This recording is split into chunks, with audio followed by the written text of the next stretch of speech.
So I'm still not 100% sure what to have my second video about. I'm gonna let the intro graphics play while I think. See you soon.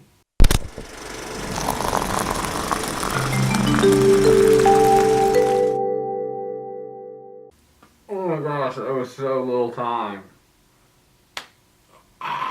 Okay. I think I got something.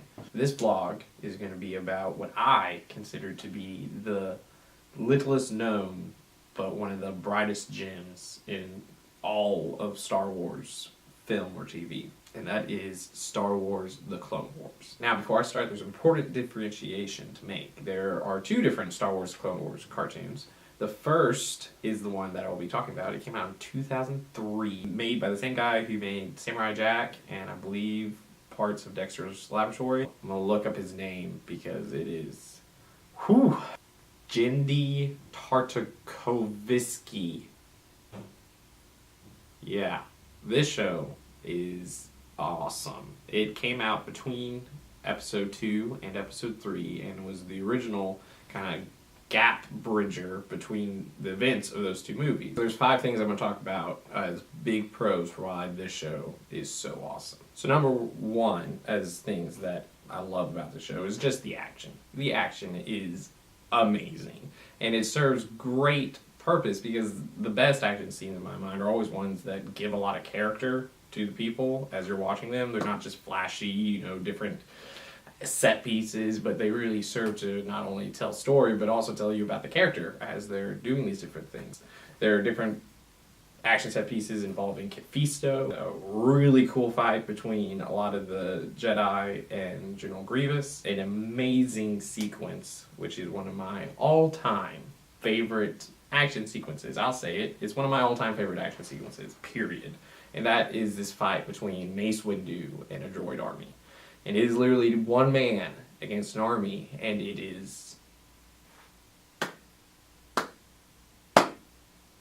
That was a serious slow clap, not a sarcastic one. It's everything you would want to see from a Jedi going against an army by himself. The way he uses the Force in different sequences, and his lightsaber, it is mind-blowingly good. And I'm going to put a link to it down below, so if you haven't seen it, you can just watch it, and your mind will be blown. The number 2 point of why this show is good is better Anakin Skywalker. It's a pretty well-established criticism of the prequel trilogy that the portrayal of Anakin Skywalker is lacking. This show, even though not perfect, I think is a much better step in the right direction. Anakin's dealing with is how powerful he is and how he's having to deal with the fact that he might be the chosen one.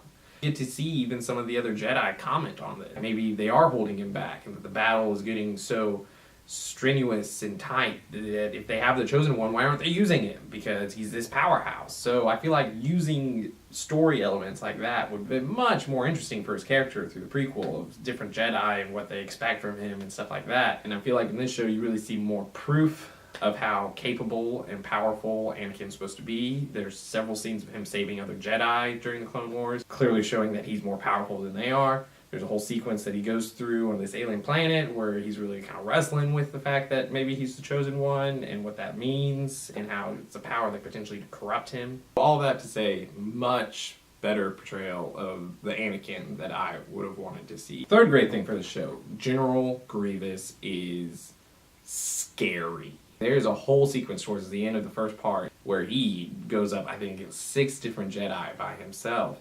And the way it's done is just so entertaining, and you really believe that he's this unstoppable machine. He's just ripping through all these people. And also, they play up the fact that he's not just this imposing Jedi killer, but he's also a very capable general. Him leading the droid army is turning the tide of the war. There's this great sequence where Count Dooku is telling General Grievous, while he's training him using lightsaber, that he has to use fear as a weapon against the Jedi, because he has to keep them unbalanced, because that's the only way he could defeat a Jedi, because he doesn't have the Force. So it's little things like that that even just make it better, because I feel like in Revenge of the Sith, Grievous is basically nothing. He doesn't do a ton. He's just kind of a cannon fodder character, new bad guy sort of thing, and nothing really comes of him. So I feel like the Clone Wars, much better General Grievous. The next thing is better Count Dooku. If I have to choose most underutilized villain, I think it's Count Dooku. Now that might sound kind of weird because I feel like he's used pretty well in episode 2, even though episode 2 is garbage. You get a lot of his character, but then in episode 3, you just gotta kill him right at the beginning because we gotta move on to bigger and better things. And Christopher Lee, I could literally listen to him talk all day. The last thing I want to talk about is the relationship between Obi-Wan and Anakin. I feel like this show does a great job of showing the transition between them when Anakin's still kind of this hotshot Padawan that Obi-Wan's still trying to teach and train, but at the same time Anakin has all this raw power and he's a great pilot, and it shows him in space battles just, killing dozens and dozens of enemy ships and being a great leader. But Obi-Wan trying to balance that because you really get a feeling that he cares about Anakin. But then it goes through showing Anakin becoming a Jedi Knight, and it really, I feel like, does a good job of showing the growth between the relationship between the two of them. That they're not just master and apprentice now, that they are both Jedi Knights, and they're kind of more on a level playing field. And because of that, their relationship becomes more brotherly. So, those are all my reasons for why Star Wars The Clone Wars, the original cartoon, is one of the least known but best elements of the Star Wars universe. If you also have a favorite non-Star Wars theme that you wish more people knew about, leave a comment about it below. I mean, I am a casual fan of Star Wars, but I definitely know there's a ton I don't know about, so I'd be interested in checking it out. Don't forget to like and subscribe, and as always, I still don't know how to end a video, so just gonna do this. Breathe deep with me over the rushing water. Wind through the trees takes my breath away. So